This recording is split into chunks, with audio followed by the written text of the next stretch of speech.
The morning sun cast long shadows across the marble steps of the downtown courthouse, its golden rays filtering through the tall windows that lined the imposing structure.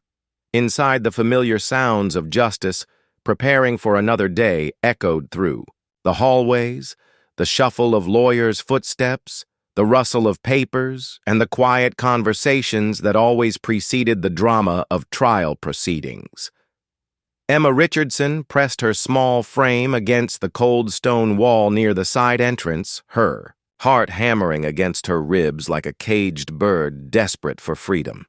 At 10 years old, she barely reached the door handle, but determination burned in her deep blue eyes, the same eyes her father had possessed, the ones that could see truth where others saw only shadows beside her. Rex stood perfectly still, his black and tan coat gleaming despite the early hour. The German shepherd's ears were pricked forward, alert and focused as if he understood the gravity of what they were about to do. His dark eyes scanned the hallway with the trained precision of a police dog, because that's exactly what he had been until 3 months ago when everything changed. "Okay," Rex Emma whispered, her voice barely audible above the courthouse bustle. "Remember what Daddy always said? Justice isn't just about the law. It's about doing what's right." She clutched his collar tighter, drawing strength from his solid presence. "Uncle Mike didn't do it. We know he didn't. And somehow we're going to prove it." The security guard at the main entrance was checking IDs and running visitors through the metal detector, his attention focused on the growing line of lawyers, witnesses, and spectators. Emma had studied this routine for 3 days, watching from across the street, learning the patterns, waiting for the perfect moment. That moment was now. She and Rex slipped through the side entrance that courthouse employees used for deliveries. Emma had watched a janitor prop it open earlier while he moved cleaning supplies, and in her childlike faith, she believed this was a sign that even the building itself wanted to help her save her uncle. The hallway they entered was dimmer than the main corridors lined with offices and storage rooms. Emma's sneakers made soft, squeaking sounds against the polished floor as she hurried forward, Rex padding silently beside her like a shadow. They passed a water fountain, a bulletin board covered in official notices, and several doors marked, "Authorized Personnel Only Courtroom, 3A." Emma murmured to herself, remembering the information from the newspaper clipping she'd hidden under her mattress. "That's where they're trying to take Uncle Mike away from us." As they rounded a corner, Emma's breath caught. There it was, the double doors leading into the courtroom with frosted glass panels that revealed the blurry shapes of people moving inside. Through the glass, she could see the silhouettes of the jury being seated, the lawyers arranging their papers, and at the defendant's table. The familiar outline of her uncle's broad shoulders. Uncle Mike had always been her favorite adult after her father died. He was the one who taught her to throw a baseball, who made pancakes on Sunday mornings, shaped like Mickey Mouse ears, and who never talked to her like she was just a kid. When her father's police cruiser was hit by a drunk driver on Highway 6, Uncle Mike was the one who held her while she cried, who promised her that everything would be okay. But now Uncle Mike was accused of armed robbery, and the newspapers said the evidence was overwhelming. They said he needed money for gambling debts, that he'd held up 3 convenience stores over the past month, and that witnesses had identified him. Emma's mother had stopped talking about it altogether, spending her days staring out the kitchen window with red-rimmed eyes. But Emma knew something the prosecutors didn't know. She knew that Rex had been with Uncle Mike on the night of the last robbery, not as an accomplice, but as a witness to his innocence. "Are you ready, boy?" she whispered to Rex, who looked up at her with those intelligent eyes that seemed to understand far more than any dog should. "We're going to show them the truth." Emma pushed open the heavy courtroom doors, and immediately the atmosphere changed. The low murmur of conversation died as heads turned toward the back of the room. A little girl in a blue dress with white sneakers, accompanied by a magnificent German shepherd, was not what anyone expected to see during jury selection. "Excuse me, Miss called out the bailiff, a stern-looking woman with graying hair pulled back in a tight bun. This is a restricted area. Children and pets are not allowed in the courtroom, but Emma was, already walking down the center aisle, her small hand still gripping Rex's collar. She could feel dozens of eyes following their progress, the curious stares of potential jurors, the confused looks of the lawyers, and most importantly, the shocked expression on Uncle Mike's face as he turned around and saw his niece approaching Emma. Uncle Mike started to stand, but his attorney, Mr. Hendricks, placed a firm hand on his arm to keep him seated. The judge, the Honorable Margaret Whitmore, looked up from her papers with raised eyebrows. Judge Whitmore was known for running a strict courtroom, but even she seemed taken aback by the unusual interruption. "Bailiff, please escort the child and animal from my courtroom." Judge Whitmore said, though. Her voice lacked its usual sharp edge. Something about the determination in the little girl's eyes gave her pause. Rex, however, had other plans. As the bailiff approached, he planted himself firmly on the courtroom floor and let out a low rumbling growl that reverberated through the space like distant thunder. It wasn't aggressive or threatening. It was the sound of a dog who had something important to say and wasn't about to be ignored. The entire courtroom fell silent. Emma looked up at the judge, her chin raised, despite the trembling in her voice. "Your Honor, my name is Emma Richardson. This is Rex, and he used to be my daddy's K-9 partner. My daddy was Officer Tom Richardson, and he died 3 months ago." Her voice cracked slightly, but she pressed on. "Rex knows my Uncle Mike didn't do what they're saying he did, and I came here to tell the truth." The prosecutor, District Attorney James Morrison, stood up abruptly.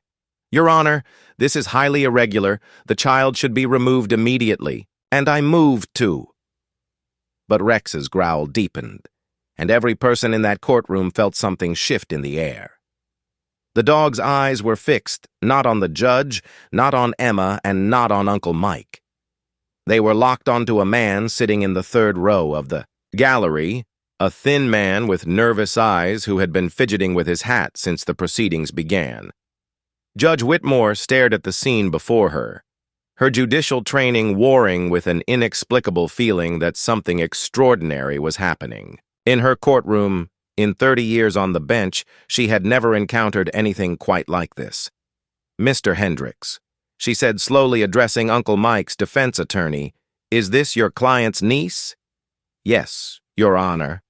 But I had no knowledge that she would." "The dog belonged to a police officer?" "Yes, Your Honor. Officer Richardson was killed in the line of duty 3 months ago. Rex was retired from service after the incident." Judge Whitmore looked down at Emma, who stood perfectly straight despite being dwarfed by the adult world around her. There was something about this child, a combination of grief, love, and unshakable determination that reminded the judge why she had wanted to serve justice in the first place. "Young lady," Judge Whitmore said gently, "this is a courtroom, not a place for children. These proceedings are very serious, and I know they're serious." Emma interrupted, then immediately looked worried that she had spoken out of turn. "I'm sorry, Your Honor, but my Uncle Mike is all the family I have left, and Rex knows he didn't rob those stores. Rex is smart. He was trained to find bad guys and protect good people. And he's trying to tell you something important, as if summoned by her words."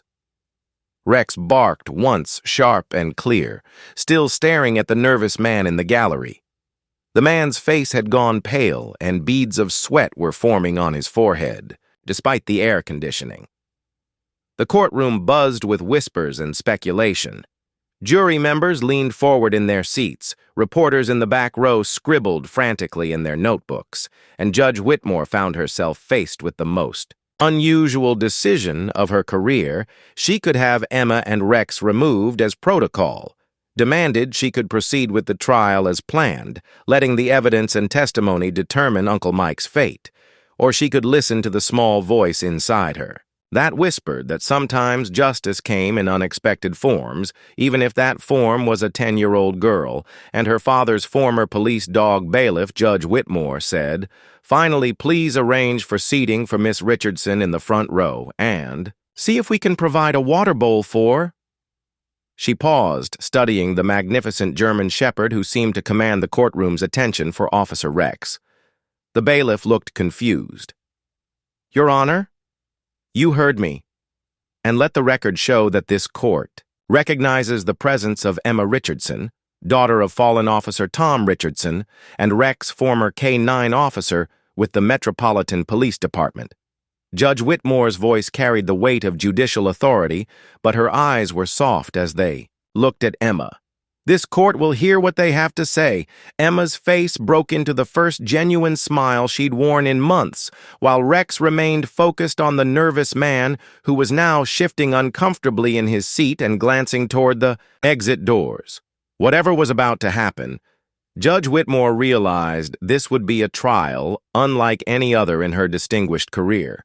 The courtroom hummed with an energy that Judge Whitmore had never experienced in 3 decades on the bench. Emma sat in the front row, her legs barely reaching the floor, while Rex lay beside her with the alertness of a soldier on duty. His eyes remained fixed on the nervous man in the gallery, who was now gripping his hat so tightly his knuckles had turned. "White, Your Honor," District Attorney Morrison said, his voice tight with barely controlled frustration. "I must protest this irregularity. While we all sympathize with the loss of Officer Richardson allowing his child to disrupt these proceedings sets a dangerous precedent. Justice cannot be swayed by emotion, no matter how compelling." Defense Attorney Hendricks stood slowly, his silver hair catching the courtroom lights. "Your Honor, if I may, perhaps we should hear what young Miss Richardson has to say. The prosecution has built their case on witness testimony and circumstantial evidence. If there's additional information that could shed light on my client's whereabouts during the alleged crimes." Judge Whitmore studied the faces before her. The potential jurors watched with fascination, some with skeptical expressions, others with obvious curiosity. The court reporter's fingers hovered over her keys, waiting for direction, and through it all, Rex remained perfectly still. His training evident in every line of his powerful frame. "Miss Richardson," Judge Whitmore said gently, "before we proceed with jury selection, would you like to tell this court why you believe your testimony and that of Rex is relevant to these proceedings?" Emma stood up, her small frame barely visible above the wooden barrier that separated the gallery from the court proper.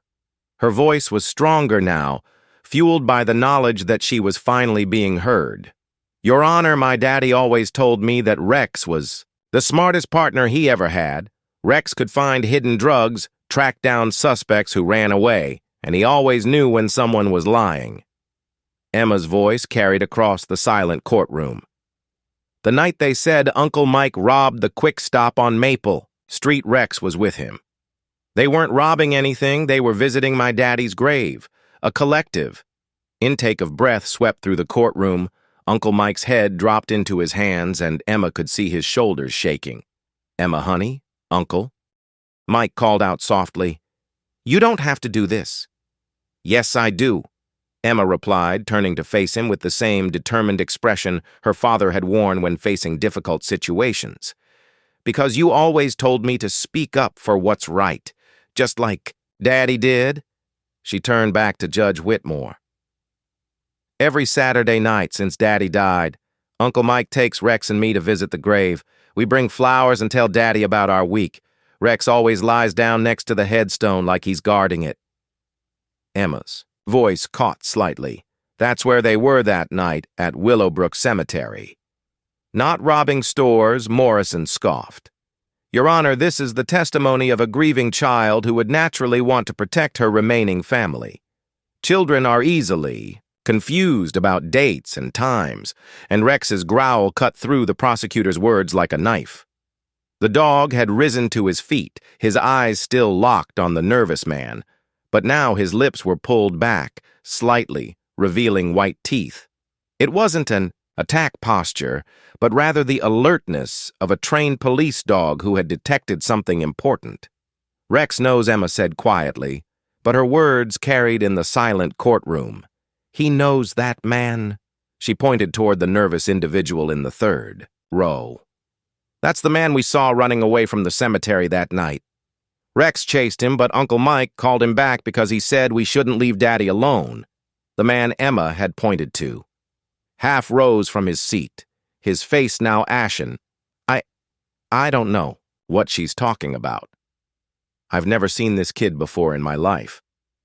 But Rex had begun to move, with the fluid grace of a trained working dog.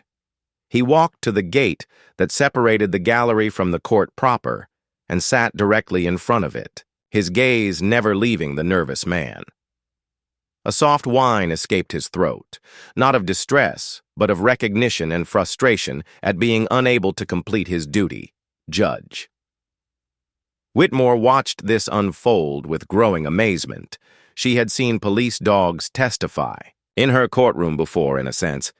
Their handlers would describe their training, their reliability, their reactions to various scents or situations. But she had never seen anything quite like this. "Your Honor," Hendricks said, standing again, "I would like to request that we examine this line of testimony more thoroughly. If my client was indeed at Willowbrook Cemetery on the evening in question, that would provide a solid alibi for at least one of the alleged crimes." Morrison slammed his hand on the prosecutor's table. "This is absurd. We cannot allow the supposed behavior of a dog to influence a criminal trial. Dogs are not witnesses in the legal sense, but people are." Judge Whitmore said thoughtfully, "Miss Richardson, you stated that your uncle and Rex were all at the cemetery together?" "Yes, ma'am. Every Saturday at 7 o'clock. We stay until dark and then Uncle Mike drives us home. He makes hot chocolate while I give Rex his dinner." "And you're certain about the date?" Emma reached into her small purse and pulled out a folded piece of paper. "I wrote it down in my diary. Daddy always said that police officers have to write down important things so they don't forget." She unfolded the paper with the careful precision of a child, handling something precious. "Saturday, October 14th. Visited Daddy with Uncle Mike, and Rex found a stick that looked just like Daddy's nightstick. Uncle Mike said Daddy would have laughed. Man in dark jacket was watching us from behind the big angel statue. Rex wanted to go see him, but Uncle Mike said we should respect other people's grief time. Man ran away when Rex barked at him." The nervous man was now fully standing, his hat dropped to the floor. I need to leave. I have somewhere else to be." "Sit down, Sir." Judge Whitmore commanded, her voice carrying the full authority of her position. "Bailiff, please ensure that gentleman remains seated." Rex had begun to pace in front of the gate, his agitation growing. Emma walked over to him and placed her small hand on his massive head. "I know, boy," she whispered. "I know you want to do your job, but we have to do this the people way first." The simple trust in her voice, the way Rex immediately calmed under her touch, sent an unexpected wave of emotion through the courtroom. Several jury members were visibly moved, and Judge Whitmore found herself blinking back tears. "Mr. Morrison," Judge Whitmore said, "do you have any evidence placing the defendant anywhere other than Willowbrook Cemetery on the evening of October 14th? The prosecutor shuffled through his papers, his confidence visibly shaking. The witness testified that the robbery occurred sometime between 7 and 8 p.m. If the defendant claims to have been at a cemetery, it's not just a claim, Emma said firmly. It's the truth. And Rex remembers that man because he's a police dog, and police dogs are trained to remember suspects. She looked up at Judge Whitmore with eyes that held too much sadness for a 10-year-old. My daddy died because he was trying to stop someone from hurting innocent people.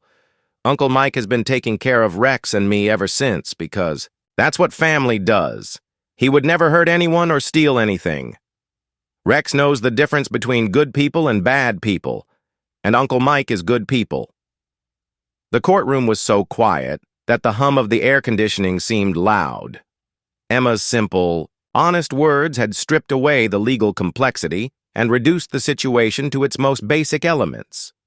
Truth, family, loyalty, and the bond between a fallen officer's daughter, his former partner, and his K-9 Judge Whitmore looked at the nervous man who was now sweating profusely despite the cool temperature.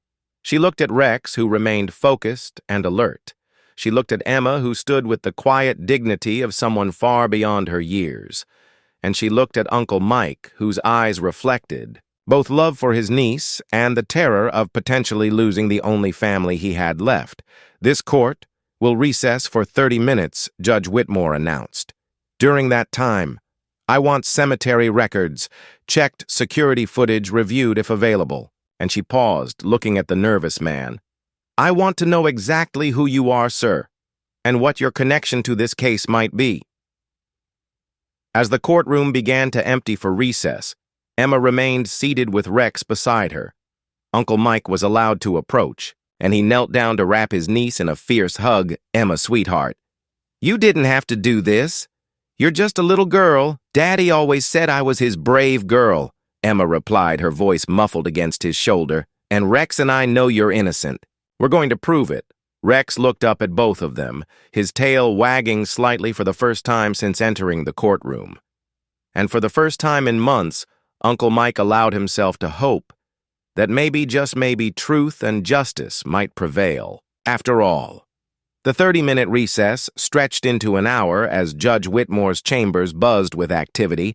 Phone calls were made to Willowbrook. Cemetery security companies were contacted, and most importantly, the nervous man from the gallery who had finally identified himself as Gary Mullins found himself in an interrogation room with Detective Sarah Chen, who had worked closely with Officer Tom Richardson before his death. Emma sat in the witness room with Rex, sharing a peanut butter sandwich that the bailiff had kindly provided. Uncle Mike paced nearby, his attorney making notes on a legal pad while periodically glancing at his watch. "The cemetery records confirm it," Hendricks murmured to Uncle Mike. "There's a log entry showing Michael Richardson signed in at 6:45 p.m. on October 14th, along with one child and one dog. The guard on duty remembers you specifically because Rex impressed him with how well-behaved he was." Uncle Mike stopped pacing and sank into a chair. "I can't believe." Emma remembered to write it in her diary. Tom always told her that good cops document everything. "She's remarkable." Hendricks agreed.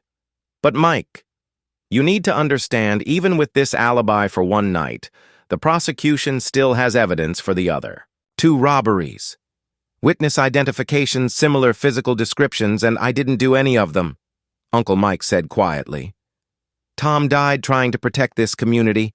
I would never dishonor his memory by hurting the people he swore to serve." Rex lifted, his head from where he'd been resting beside Emma's chair. His ears pricked forward, and he moved to the small window that looked out into the hallway. Through the glass, they could see Detective Chen escorting Gary Mullins back toward the courtroom, and Rex began a low, steady growl. "He knows that man," Emma said with certainty. "Rex never forgets a suspect." When court reconvened, the atmosphere had shifted dramatically.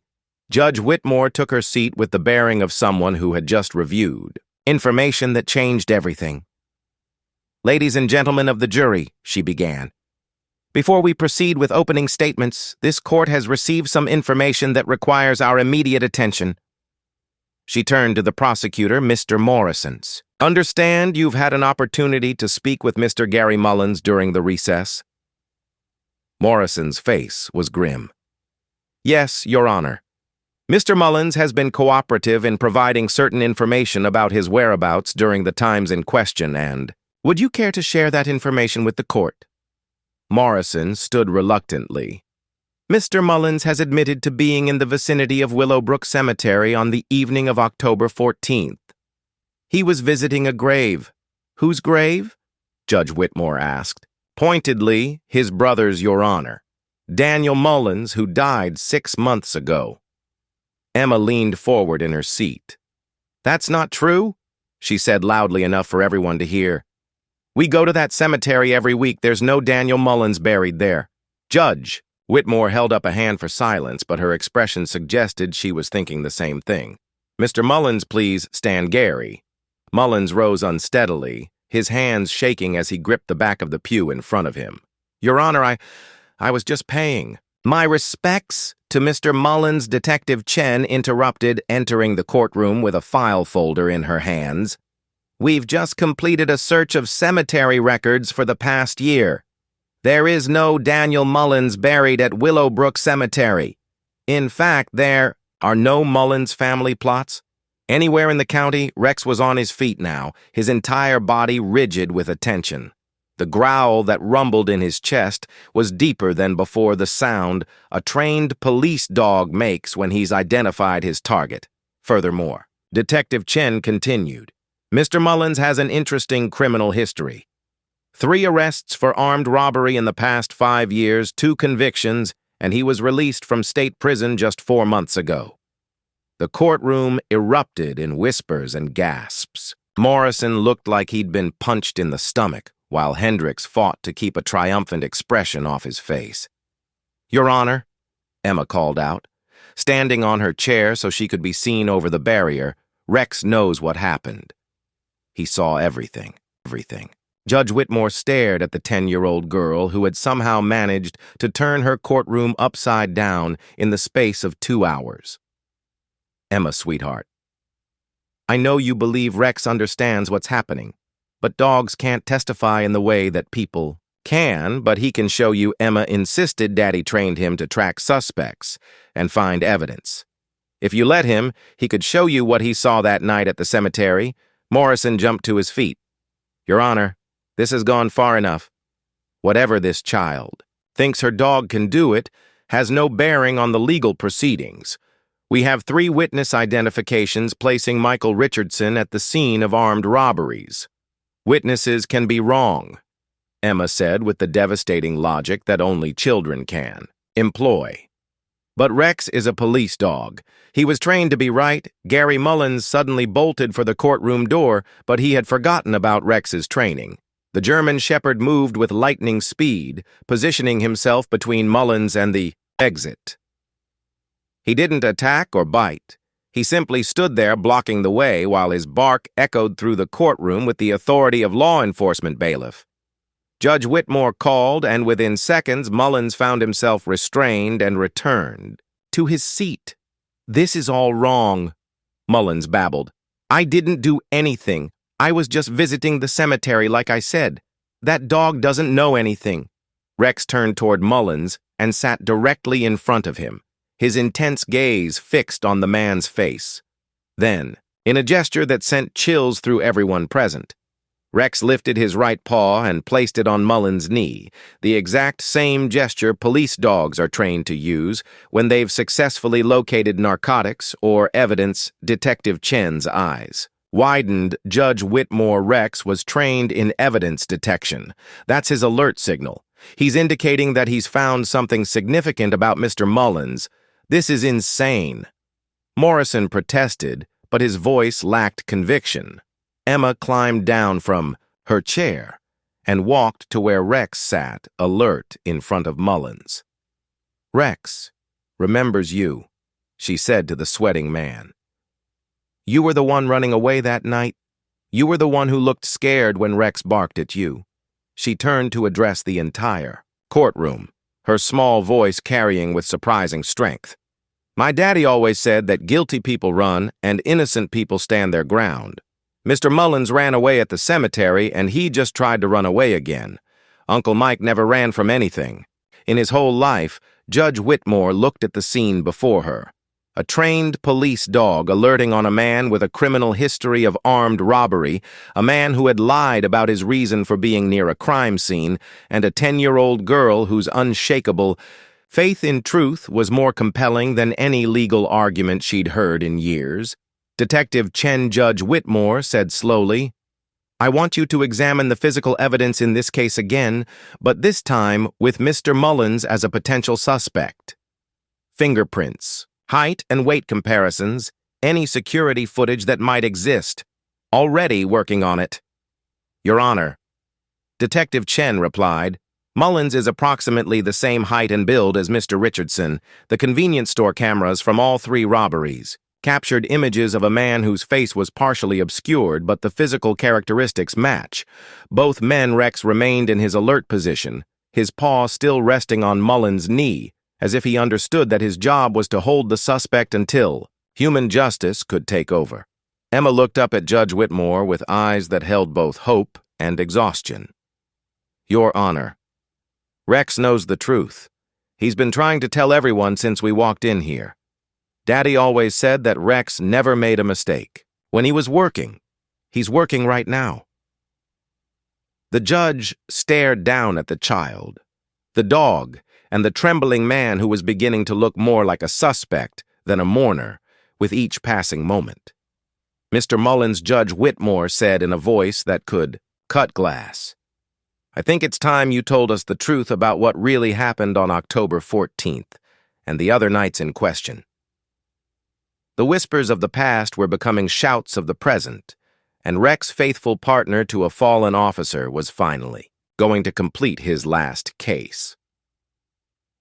Gary Mullins sat frozen in his seat, Rex's paw still resting on his knee like the hand of justice itself.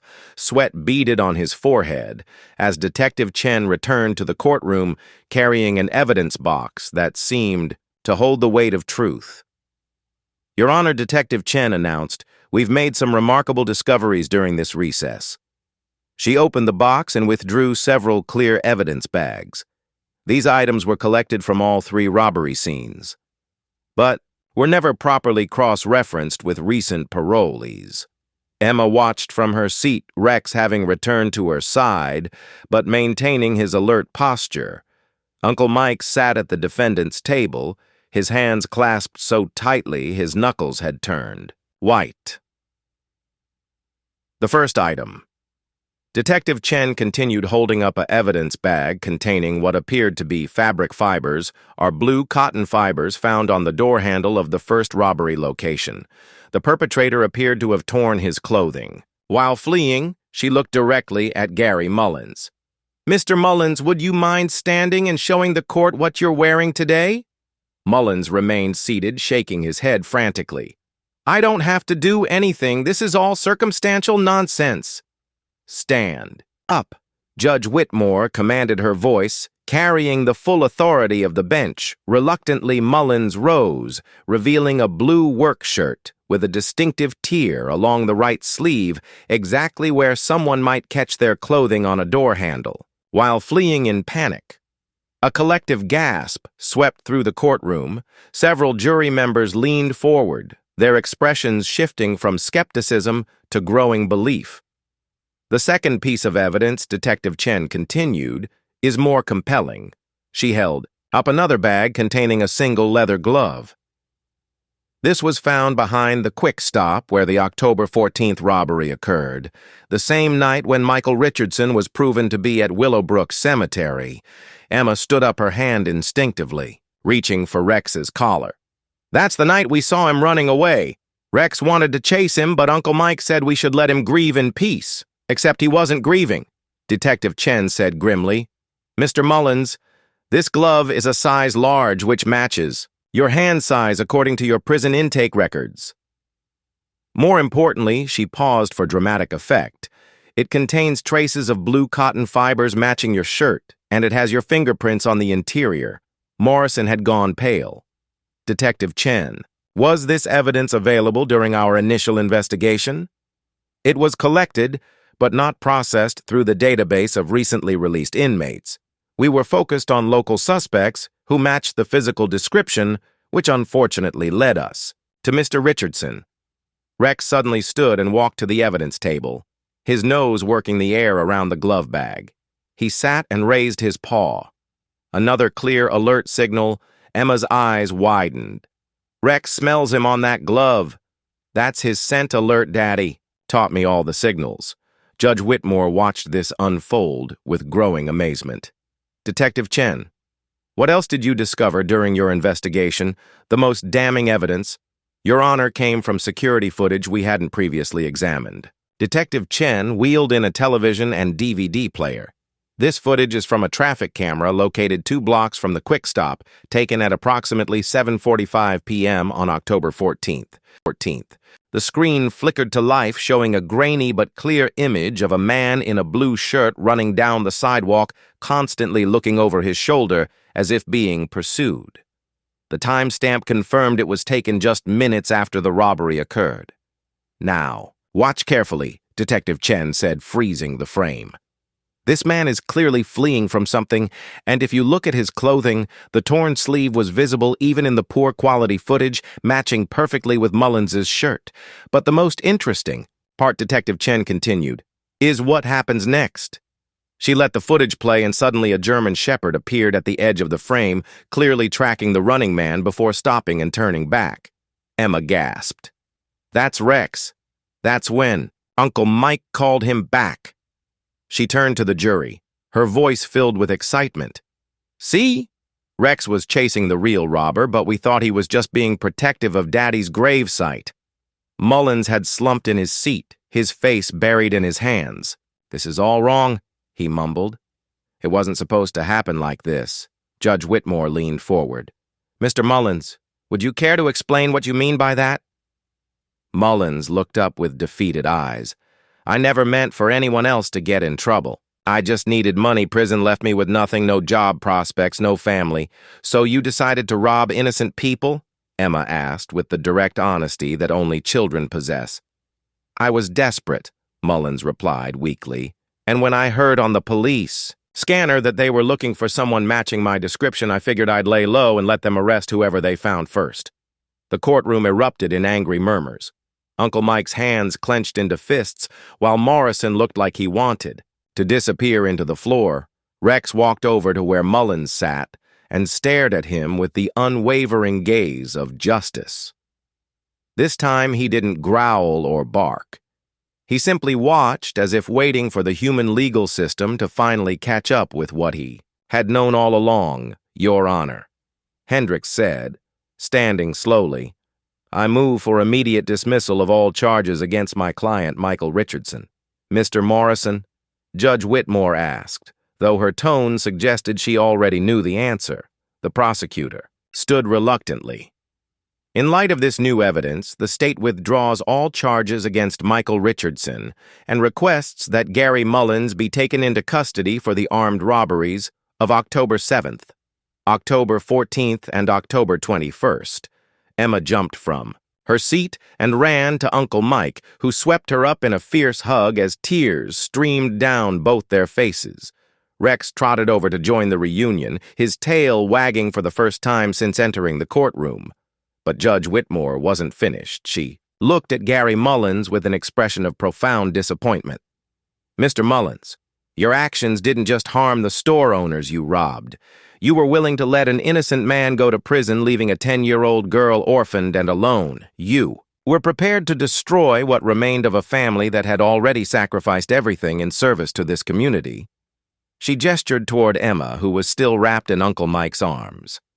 "This child lost her father, a police officer who died protecting others." She came into my courtroom today not with lawyers or legal expertise, but with truth, courage, and the unshakable loyalty of her father's former partner. Rex sat beside Emma's chair, his alert posture finally relaxed, but his eyes still watchful. A guardian who would never stop protecting his fallen partner's family, Officer Richardson died serving justice. Judge Whitmore continued, her voice heavy with emotion. "Today, his daughter and his canine partner completed his final case. They've shown this court what real justice looks like, not just the application of law, but the triumph of truth over deception, loyalty over selfishness, and courage over fear." She turned to the bailiff. "Please take Mr. Mullins into custody and Detective Chen. I want a full review of how this case was initially investigated. We cannot allow tunnel vision to nearly destroy innocent lives, as Mullins was led away in handcuffs." He turned back toward Emma. "One last time. I'm sorry," he said quietly. "I'm sorry about your dad, and I'm sorry I almost took your uncle away." Emma looked at him with the wise eyes of a child who had learned too much about loss too early. My daddy would have forgiven you, she said simply, but he also would have made sure you couldn't hurt anyone else. Rex watched Mullins leave, then settled beside Emma with a satisfied exhale, the sound of a dog whose duty was finally complete. 3 hours later, the courthouse steps were bathed in the golden light of late afternoon as Uncle Mike, and Rex emerged from the building that had nearly torn their family apart. News crews had gathered, drawn by the extraordinary story of a little girl and her K-9 hero who had exposed the truth. Judge Whitmore had dismissed the jury and officially cleared Uncle Mike's name, but more importantly, she had done something unprecedented in her 30 years on the bench. She had acknowledged that sometimes justice comes in forms that legal textbooks never anticipate. Miss Richardson, she had said. In her final remarks, you and Rex have reminded this court why we serve justice in the first place. Not because of procedures and protocols, but because of people like your father who sacrifice everything to protect the innocent, and people like you who refuse to let truth be buried beneath convenient assumptions. Emma sat on the courthouse steps, her small frame dwarfed by the massive stone columns, while Rex lay beside her with his head resting on her lap. Uncle Mike was speaking with Detective Chen and several reporters, but Emma was content to simply watch the world go by, knowing that their family was whole again. You know what I think, Rex? She said softly, scratching behind his ears. I think Daddy knew we would need each other. That's why he made sure you came to live with us after he went to heaven. Rex looked up at her with those intelligent brown eyes, and Emma could swear she saw understanding there, not just the trained responses of a police dog, but the deep comprehension of a soul who had found his purpose in protecting what remained of his partner's legacy, Emma. Uncle Mike called, jogging back toward them with a huge smile on his face. Detective Chen wants to talk to us about something special. Detective Chen approached. With the same evidence box she had brought into the courtroom, but now her expression was one of joy rather than grim determination. Emma, what I'm about to tell you is going to sound unbelievable, but it's completely true. She knelt down to Emma's eye level. Your father's case, the drunk driver who killed him. It's been stuck in legal limbo for months because of technicalities and appeals. But today, when we were processing Gary Mullins' arrest, we discovered something remarkable. Emma leaned forward. Rex raising his head with interest. Mullins was in the same prison as the man who killed your father. And during his confession today, Mullins mentioned that this man had bragged about planning to flee the country before his next court date. Detective Chen's voice was filled with satisfaction. Thanks to Mullins' information, we were able to locate and arrest the drunk driver before he could escape. He'll finally face justice for what he did to Officer Richardson. Emma's eyes filled with tears. But for the first time in months, they were tears of relief rather than grief. So, Daddy's case is really finished now? It's finished, Detective Chen confirmed. And Emma? There's something else. The police department wants to honor Rex for his service. Today, they're going to create a special commendation for civilian police dogs who continue to serve justice even after retirement. Rex's tail began to wag as if he understood every word. Emma wrapped her arms around his massive neck and buried her face in his fur. I'm so proud of you, boy, she whispered. Daddy would be so proud of both of us. Uncle Mike sat down beside them on the stone steps, pulling Emma close with one arm, while Rex pressed against his other side. For the first time since Tom's death, Mike felt like they might actually be a real family again. You know, Uncle Mike said thoughtfully, your dad always said that. Rex was the best partner he ever had. But I think today proved that Rex's most important job was yet to come, taking care of his partner's little girl as. The sun began to set behind the courthouse, casting long shadows across the steps. A reporter approached them cautiously. Excuse me, I'm Sarah Williams from Channel 7 News. Would you be willing to share your story? I think people need to hear about what happened here today. Emma looked up at Uncle Mike, who nodded encouragingly. Then she stood. up straightening her blue dress and speaking with the clear voice of someone who had learned that truth was worth fighting for. "My name is Emma Richardson, and this is Rex. My daddy was a police officer who died protecting people, and today Rex and I made sure that an innocent man didn't go to jail for something he didn't do." She paused, looking directly into the camera. "My daddy always said that being brave doesn't mean you're not scared. It means you do the right thing even when you are scared." She knelt down and hugged Rex tightly. Rex was brave today. He remembered the bad man and helped everyone see the truth. Police dogs don't retire from caring about right and wrong. They just get new people to protect. The reporter wiped tears from her eyes as she continued filming. "And what happens now, Emma?" Emma looked up at Uncle Mike, then back at the camera with a smile that could have melted the hardest heart. "Now we go home and make dinner for Rex because heroes get extra treats, and tomorrow we're going to visit Daddy's grave and tell him all about how his partner solved one last case." Rex barked, once a clear, strong sound that echoed off the courthouse walls like a final punctuation mark on their story. As they walked down the courthouse, steps together, Emma's small hand in Uncle Mike's large one, and Rex walking proudly beside them. Judge Whitmore watched from her office window. In all her years of serving justice, she had never witnessed anything quite like what had happened in her courtroom that day. She picked up her phone and dialed the number for the local newspaper. "This is Judge Whitmore. I want to make sure you're covering the Richardson story accurately, because what happened here today wasn't just about solving a crime. It was about the kind of courage and loyalty that makes justice possible in the first place." Behind her on the desk lay a handwritten note she had been composing, "To whom it may concern. Today, this court witnessed the extraordinary courage of Emma Richardson, age 10, and Rex, retired K-9 officer. Together, they prevented a grave miscarriage of justice and demonstrated that truth, loyalty, and love are more powerful than any legal technicality. They have restored this judge's faith in the very principles our justice system was founded upon. It is recommended that both receive the highest civilian honors our community can bestow."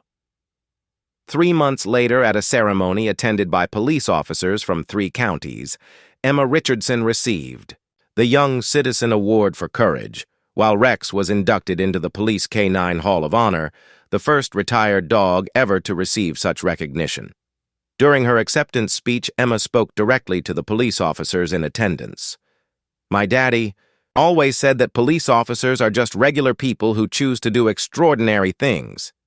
Today, I want to say that police dogs are just regular dogs who choose to love their partners so much that they never stop protecting them even after they're gone."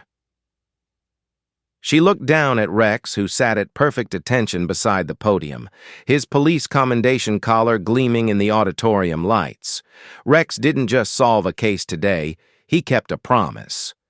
The promise that police partners make to each other, to always have each other's backs, to never leave a partner behind, and to protect what matters most. As the audience rose in a standing ovation, Rex looked up at Emma with eyes that held the wisdom of a dog who understood that some bonds transcend even death itself. He had completed his final mission, ensuring that his fallen partner's family remained safe and whole. And in that moment, everyone present understood that they had witnessed something far more significant than a successful criminal investigation. They had seen the very essence of loyalty, courage, and love in action, embodied by a 10-year-old girl and her father's faithful K-9 partner, who together had proven that justice isn't just about laws and procedures. Sometimes justice is about having the courage to speak truth in the face of overwhelming odds, the loyalty to stand by those you love, no matter the cost, and the faith that right will ultimately triumph over wrong. Sometimes justice comes in the form of a little girl who refuses to let her family be destroyed by lies, and a retired police dog who never forgot his sworn duty to protect and serve. And sometimes justice moves a judge to tears, not because of legal precedent or courtroom procedure, but because she has witnessed the very best of what humanity and the bonds we share with our four-legged partners can achieve when guided by truth, love, and unshakable faith in what is right. Emma Richardson and Rex had done more than solve a case that day. They had reminded everyone present why justice matters, why truth is worth fighting for, and why the bonds of family, whether human or canine, are among the most powerful forces in the world. As they walked home that evening, Emma's medal catching the streetlight, and Rex's new collar tags jingling softly with each step they carried with them, the knowledge that Officer Tom Richardson's final case had been solved not by forensics or legal maneuvering, but by the two souls he had loved most in the world, justice had been served, and somewhere in the space between earth and sky, a fallen officer could finally rest in peace, knowing that his daughter and his partner would always take care of each other. This story is dedicated to the memory of all fallen officers and their canine partners whose service and sacrifice protect our communities every day. It is also a tribute to the children and families left behind, whose courage in the face of loss reminds us all what true heroism looks like.